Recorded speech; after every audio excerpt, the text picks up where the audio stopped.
Donc la parashat Balak finit sur l'action de Pinchas. C'est dans parashat Balak que Pinchas apparaît. Et dans la parashat Pinchas, on a son nom qui apparaît et la récompense, il a Brit Keunat Olam, l'alliance de la Keuna, Brit Shalom, l'alliance de la paix, parce que son action violente a arrêté la Magéfa. Mais le Shoresh de Pinchas, en fait, est dans Balak. Un peu comme Avraham, dont le nom apparaît à la fin de la parashat Noach. Noach apparaît à la fin de la parashat Bereshit. Il y a dans la Torah un phénomène d'amorce, où il y a une introduction du personnage avant véritablement son entrée dans l'action. Et à travers le personnage de Pinchas et de Balak, on a la question de l'authenticité. La Gemara dans Masechet Sota, il y a une Mishnah dans Masechet Sota qui parle de celui qui est ce qu'on appelle le Chassid Choté. Le Chassid Choté, c'est celui qui voit une femme en train de se noyer et qui dit moi je suis pieux, je ne touche pas. Ça donnait en yiddish le Mashig Froum, le pieux extrême, le pieux fou. Voilà. Et à travers ça, la Gemara, elle met en évidence un certain nombre de gens qui sont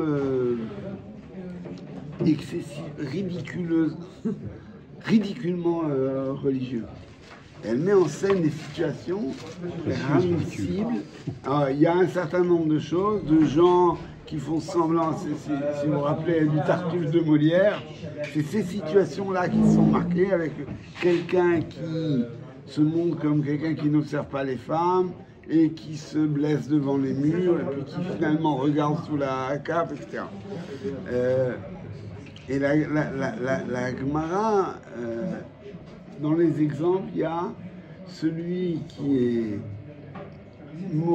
veut se montrer très religieux et qui est possèque la halacha, la khumra pour les autres et la kula pour lui.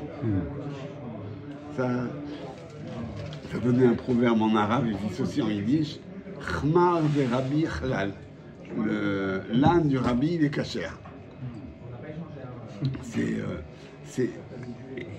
ce qui est visé dans tous ces textes, et elle m'a fini, elle raconte que Yanaï Amelech, il était en train de mourir, et Yanaï Amelech, c'est un roi qui avait persécuté ce qu'on appelle les pharisiens, c'est-à-dire les rabbinim, et sa femme, elle était proche, elle était respectueuse des chachamim. Il y a un certain nombre de cas où elle demande à la Chachamim, et elle lui dit, toi, tu n'as pas besoin, à ma mort, de redouter les tzdukim, parce que par fidélité pour moi, ils vont te respecter, et tu n'as pas besoin de redouter les prochim, parce qu'ils sont némanim à la royauté. Les seuls dont tu dois te méfier, c'est les tzvourim, les hypocrites. Tzvourim, c'est la chaîne tseva, ceux qui se colorent, quoi. Chez aussi Maasé Zimri, qui agissent comme Zimri, qui est allé avec Cosby, Verotzim Nitol Sachak, et qui espèrent les récompenses de Pinchas. Il se donne une apparence de Pinchas pour faire en cachette des saletés comme des bris. Là, c'était pas en cachette. Hein? Là, c'était pas en cachette. Et là, c'est pas en cachette. Mais là, c'est forcément en cachette parce qu'il est de sa voix. Alors, il est obligé de jouer, de la jouer finement. Et à travers ça, on a un des projets, en fait. Pourquoi la Torah nous parle de Bilam? Elle nous parle d'une religiosité dévoyée. Elle nous parle de cette volonté de se montrer comme le serviteur exemplaire d'Hachem en disant toujours je ne peux rien dire d'autre que ce qu'Hachem m'ordonne, en s'affichant avec une fidélité exemplaire. tout en essayant d'agir pour tordre Hachem et lui faire dire ce que nous on veut, en usant de stratégies qui sont des stratégies perverses. On a parlé la semaine dernière du fait que c'est lui qui a lancé le programme de débauche d'Israël avec les filles de Moab. C'est une conception de Bilam. Ah, vous voyez, cet homme de Dieu qui organise la débauche et l'idolâtrie. Et c'est... Ça, on le savait dès le départ. Et, capable d'aller avec son ânesse. Et ça, bon, c'est Midrash qui dit. Mais en fait, le Midrash accompagne cette vision de quelqu'un dont l'apparence est impeccable. Ils vont en coulisses. Et la Torah veut nous parler de nous, elle veut nous parler de nos manières à nous d'être parfois, de vouloir être respectables socialement et en coulisses. Et en coulisses. Non, je te parle pas de toi. Et en coulisses d'être débordé par ces Yetzarim et de vouloir faire plier Hachem. Pour ceux qui s'intéressent à la philosophie, il y a quelqu'un qui a abordé cette question, ça s'appelle la question de la dialectique du maître et de l'esclave. C'est Nietzsche qui travaille cette question-là, où il dit finalement le maître n'existe que parce que l'esclave est là. Et donc il y a un jeu où chacun veut dominer, mais il y a une domination du maître et il y a une domination de celui qui se pose comme étant l'esclave, mais par qui finalement le maître est maître, et il y a un jeu qui peut être un jeu pervers.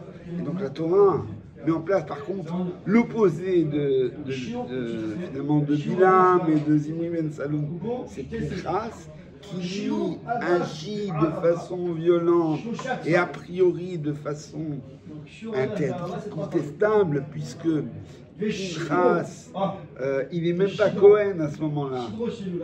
Comme vous le savez, en fait, Akadosh Baruch Hu a nommé Aaron Cohen et ses enfants. À ce moment-là, Pinchas n'est pas encore né.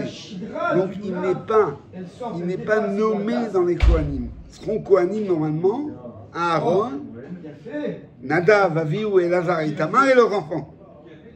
Donc Pinchas n'est pas dans le coup. Et là, avec cette action apparente de violence, de ce Pinchas qui est donc quelqu'un, on va dire, qui n'a pas de statut, qui va agir et qui va lutter, combattre un prince d'Israël, il a les apparences contre lui. Il est l'homme du scandale. Oui. Qui fait pas comme Bilam, qui fait des choses. Non, on ne dit pas que Zimri est... On compare Bilam et Zimri, parce que Bilam, bon, Bilam est pervers. Et Zimri, il a pas de blessé, il a fait... Non, on ne dit pas que Zimri est hypocrite. Non, mais il a des... On parle des midotes, en fait. Chez Zimri, ça s'exprime de façon évidente. Et chez Pinchas, Zimri a une autre problématique que celle de Pinchas. Mais une autre problématique que celle de Bilam. C'est pas la même problématique. Mais si vous voulez, en fait... Oui, mais c'était pour justifier les massines Tout le monde avait été avec les Vous avez raison, c'est pas la même problématique. Bilam, c'est une problématique, on va dire, soft, puisqu'il a officiellement toutes les apparences, et en cachette, il organise un programme de débauche, dont finalement le peuple est capté, et Zimri avec. Et Zimri, lui, il agit, il veut jouer de son statut de Nassi pour poser une nouvelle norme. Et on va rentrer en fait dans la problématique de cette deuxième génération. On voit un certain nombre d'actions qui sont faites. On a l'histoire du Mekoshachetim, l'histoire de celui qui ramasse du bois pendant le Shabbat. On a l'histoire des Ma'apinim. Et on a cette histoire de Zimri ben Saloum. On a après l'affaire des Bnei-Gad et Bnei-Reuven qui veulent rester sur les territoires conquis. Et il y a un certain nombre de choses qui donnent l'impression que les Bnei Israël veulent dire on fait ce qu'on veut. on fait ce qu'on veut. Alors il y a deux aspects dans le on fait ce qu'on veut. Il y a quelque chose qui nous renvoie en fait à notre époque à nous, à l'époque j'allais dire du postmodernisme, où il n'y a pas de vérité, chacun choisit sa vocation, chacun s'accomplit comme il veut, et pourquoi se soumettre véritablement à une loi commune avec un objectif commun. Si vous vous rappelez, à la fin de la paracha de Bo, la Torah parle du Korban Pessah et du Korban du Bechor, et on a une des questions qui sont dans la Haggadah. Quand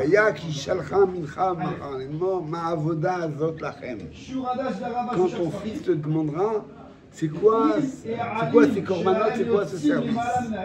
Et on sait que dans la Haggadah, ce Ma'avoda Azot Lachem, c'est la question du rachat. Lachem lolo, cette question pour vous, ce service pour vous, mais pas pour moi ça ne me concerne pas, et on lui répond agressivement.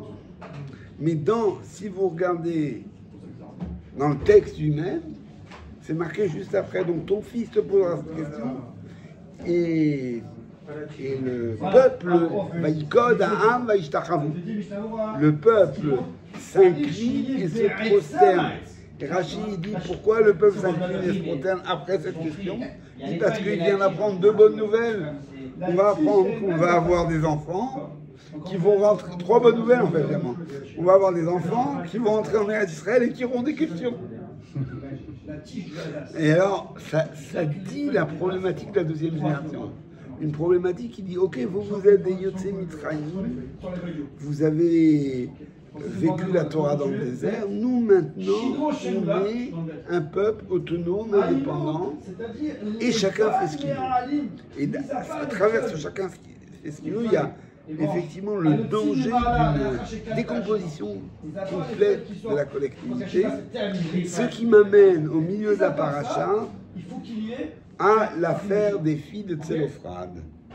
En fait, en gros, dans cette paracha, on a toute la succession, puisque il y a l'organisation, on compte le peuple en fait de la deuxième génération, et on établit la partition d'Eretz Israël en parcelles. Comment se fait cette partition en parcelles? Ça c'est aussi intéressant. Elle se fait non pas en fonction des parcelles de ceux qui rentrent en Eretz Israël, mais en fonction le découpage se fait en fonction de ceux qui sortent de Mitzrayim. C'est-à-dire, il y a 600 000 hommes entre 20 et 60 ans qui sont sortis de Mitzrayim. En sortant de Mitzrayim, ils ont acquis une part d'Eretz Israël. Et c'est cette part qui se transmet. Pourtant, c'est les gens qui entrent en Eretz Israël qui vont conquérir Eretz Israël, mais la partition, c'est la partition des Yotzei Mitzrayim, c'est-à-dire le zchut d'Eretz Israël est dû au Yotzei Mitzrayim. Et ça, c'est quelque chose que la Torah veut que la génération suivante ressente. Vous entrez, mais l'histoire ne commence pas avec vous. On peut comprendre que c'est ça la tentation. De comprendre qu'avant c'était de la préhistoire, et maintenant l'histoire commence. Non, l'histoire commence avec Yetziat Mitzrayim et Matan Torah. Et c'est ce Yachas avec Yetziat Mitzrayim et Matan Torah, la sortie d'Égypte et le don de la Torah, c'est ce Yachas-là qui justifie et qui vous donne le zchut d'entrer en Eretz Israël. Et donc, la partition se fait comme ça, et arrivent les filles de Tselophrad, et qui disent, donc notre père, en sortant d'Israël, il a acquis, il a le zchut d'une parcelle d'Eretz Israël, mais il n'a pas eu de fils, il n'a eu que des filles, Et pour le moment, on a dit que le partage se faisait entre les hommes. Le partage de la terre se fait entre les hommes. La Maïgara Shem Avinu, pourquoi le nom de notre père devrait-il disparaître? Parce qu'il n'y a pas eu de fils, il n'y a eu que des filles. Mais la question se pose aussi pour ceux qui n'ont ni garçon ni fille. Alors là, ceux qui n'ont que des filles, leur nom est déjà menacé. Leur nom est déjà menacé. Mais alors ce qui se passe, c'est que ça suit les lois de l'héritage. La parcelle va aller chez le frère qui aura sa parcelle et la parcelle de celui qui n'a pas eu d'enfant. Mais là, il y a la possibilité que la parcelle reste attribuée à ses enfants. Et donc, c'est la demande de notre Tzelophan. Et que répond Moshe? Il répond, j'en sais rien. Il répond, j'en sais rien. Les Chachamim nous disent Shiva Dvarim Bechacham, Shiva Begolem. Il y a 7 caractéristiques qui signalent le sage et 7 qui signalent l'imparfait. Celui qui est presque sage mais qui ne l'est pas. Parmi les 7 choses, c'est que le sage est celui qui dit à ceux qui ne savent pas, je ne sais pas. Et donc Moshe Rabbeinu va dire, je ne sais pas. Rester, c'est un moment en même temps très intéressant, j'allais dire en termes de qualité de la relation. Les notes Tzelophan ne se présentent pas comme une revendication, mais comme un problème dans la halakha qui se pose. Il y a un problème, cette parcelle, comment la relier? Comment continuer à garder le lien avec cette parcelle de celui qui est sorti d'Israël? Et alors, elles posent leur question calmement. Moshe ne sait pas, et ça ne donne pas de... On pourrait imaginer une situation comme ça, où la demande elle est dite plus violente. On a face à quelqu'un qui dit « je ne sais pas », alors ça laisse place à tous les points. Calmement, tout le monde attend. Qu'est-ce que quelqu'un va dire? Avec la conviction, quelqu'un va dire « Tov Hashem la kol, Verachama val kol ma'asav, Hashem est bon, et Hashem va dire ce qui est bon. » Et donc Hashem leur dit, quand il n'y aura pas le fils, la Nahala sera à la fille, s'il y a plusieurs filles, elle sera partagée entre les filles. Et alors la question qui se pose, c'est qui est Tzelophan, ce fameux Tzelophan qui a finalement l'honneur d'avoir une paracha pour lui. Alors on voit que dans son Yirous, il est référé jusqu'à Ephraïm. Ephraïm, et les Chachamim nous disent Ephraïm, Yosef, c'est une façon de parler de l'amour d'Eretz Israël. Ephraïm, c'est Yoshua Binu né d'Ephraïm, c'est celui qui a résisté au Ched des Meraglim, c'est celui qui va conduire l'entrée en Eretz Israël. D'après le Midrash, le Shevet Ephraïm, c'est celui qui a tenté d'entrer en Eretz Israël avant la sortie d'Israël. Donc il y a un chibour avec Eretz Israël qui est très symbolique de cette tribu-là. Et donc, il a su transmettre sans pour autant présenter en galop. Mais les Chachamim nous disent, Yosef, il a la preuve que chez lui, cette notion de lien, en fait, d'identité est tellement forte, c'est qu'immédiatement il est identifié Ishivri. Alors que Moshe, quand il arrive chez Tzipora, on est Ishmisri. Il demande que ses ossements soient enterrés. Donc il fixe, comme il le peut, il cherche tous les moyens pour fixer le lien avec Eretz Israël.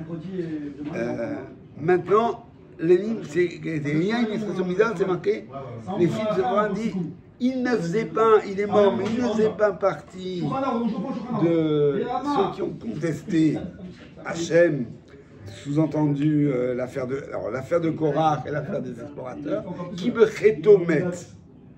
Mais il est mort par sa faute. Son expression. Une explication Soudain.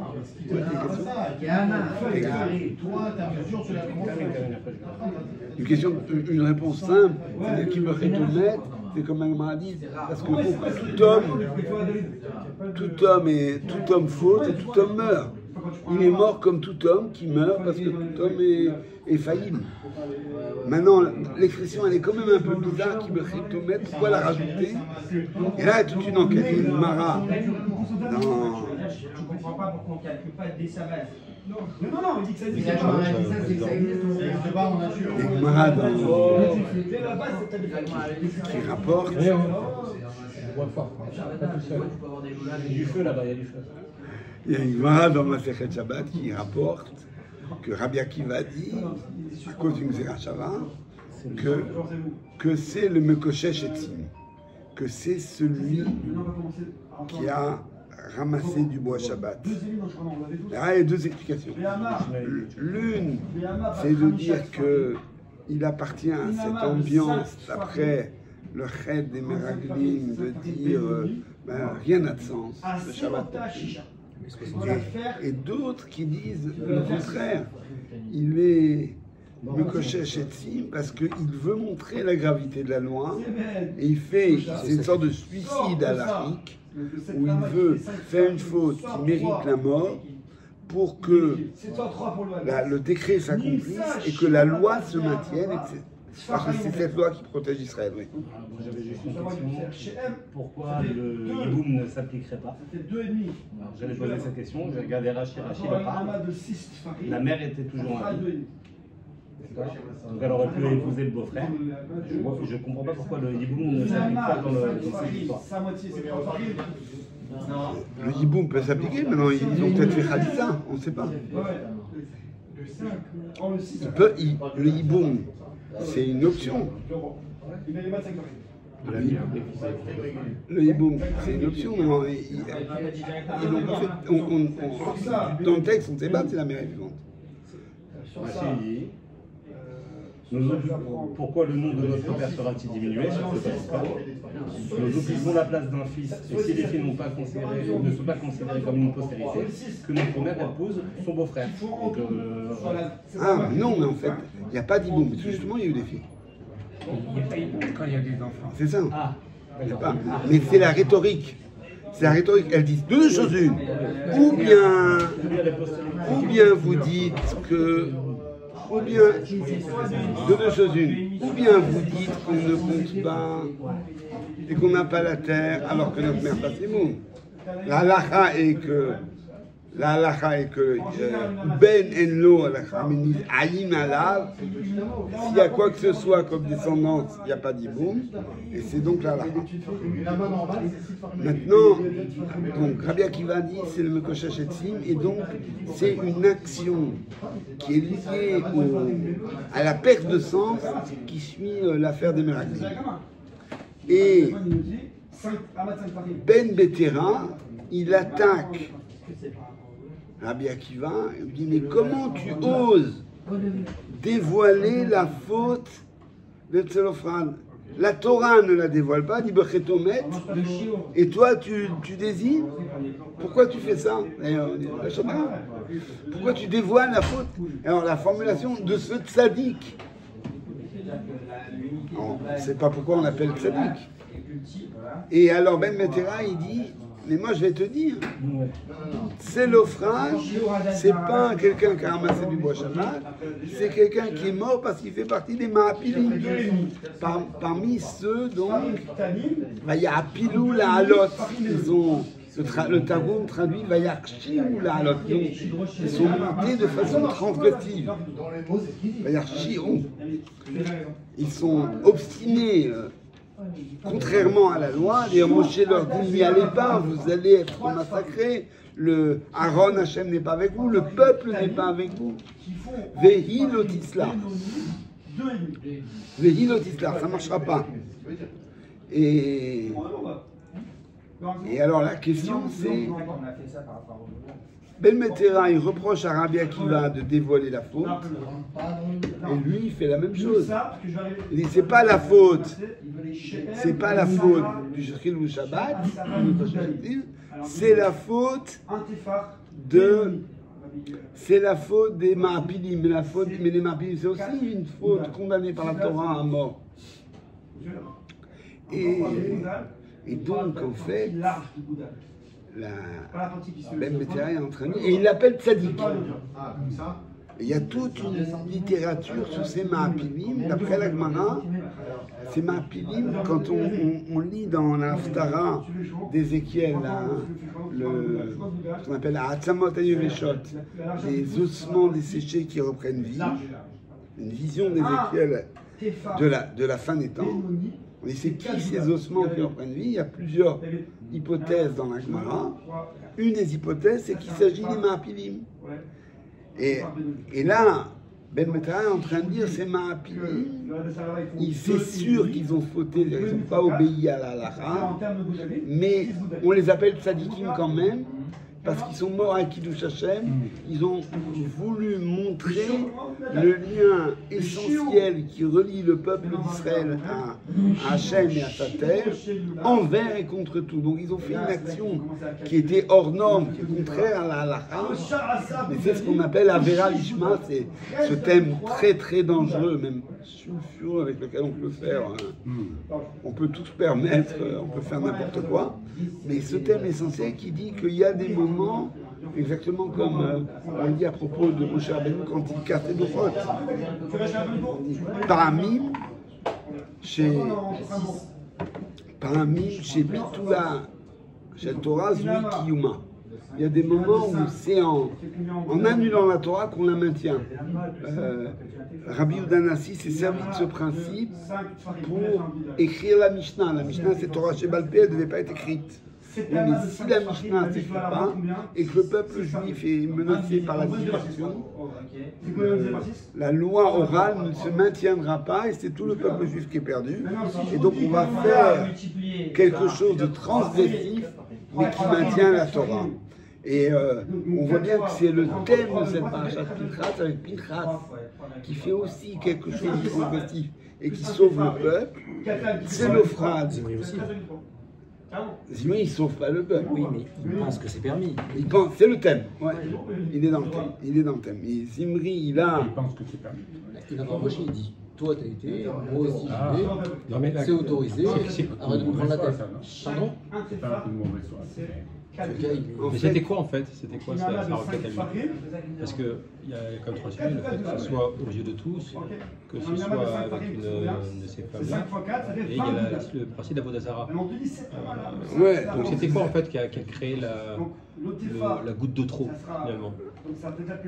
Non, en fait là, à partir du moment où il y a la débauche et la Avodah Zarah, il y a la Magéfa. Ouais, mais je n'arrive pas à comprendre. Là, tu pointes sur Zimri. Ouais. Zimri, c'est problématique parce que Zimri n'est pas du tout dans l'histoire de l'Avodah Zarah. Zimri, il veut dire ce qui est interdit dans l'autre Tratenbam, l'interdit de se marier tel qu'il est énoncé dans la Torah, c'est énoncé par rapport aux 7 peuples. C'est pas énoncé par rapport à Midian. Seulement, c'est une Goya. Je suis dans un ambiance de Snoop complètement et pas dans un ambiance d'activité. Mais voilà.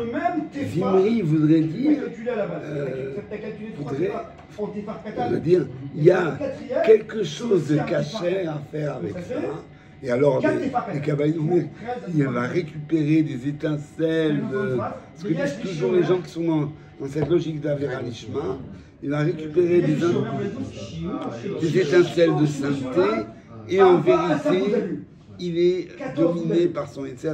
Les Haramim disent que Zimri ben Salou, c'est en fait Shelumiel ben Surishadai. Parce que c'est le chef de la tribu de Shimon. Si vous regardez les parachats du début de la Torah, le Nassi de la tribu de Shimon, c'est Shlumiel ben Surishadai. Et tout le temps, on est en Zimri, c'est Shlumiel, ce qui est donné en yiddish. Quand on parle de quelqu'un qui n'est pas très malin, on dit c'est un Shlumiel. Shlumiel, ça vient de Shlumiel. C'est un Shlumiel, ça donne dans les bois. Un souvenir, c'est quelqu'un qui n'est pas approprié en fait, qui rate le coup, mais alors c'est toujours c'est quoi, c'est-à-dire que c'est une question de Znout, c'est une question d'Avodazara, c'est les deux. Quand en fait, ici la problématique a eu lieu, par exemple au sein du peuple. Au sein du peuple, ça avait déjà eu lieu. Non, mais vraiment au sein du peuple, alors le projet au sein du peuple, c'est d'obtenir. Donc nous, on avait une qualification de Armédal. C'était la manière de dire, tu n'arrives pas à les maudire parce qu'ils ont une intégrité, tu démolis l'intégrité. Comment tu démolis l'intégrité? En fait, c'est un seul thème. C'est le Znout et la Avodazara, c'est pour les Chazal, c'est la même chose. C'est-à-dire, c'est l'idée qu'on n'est que des corps. On est des corps, on est des animaux, on renonce à monter la Mélokim. Et donc c'est un processus global de régression.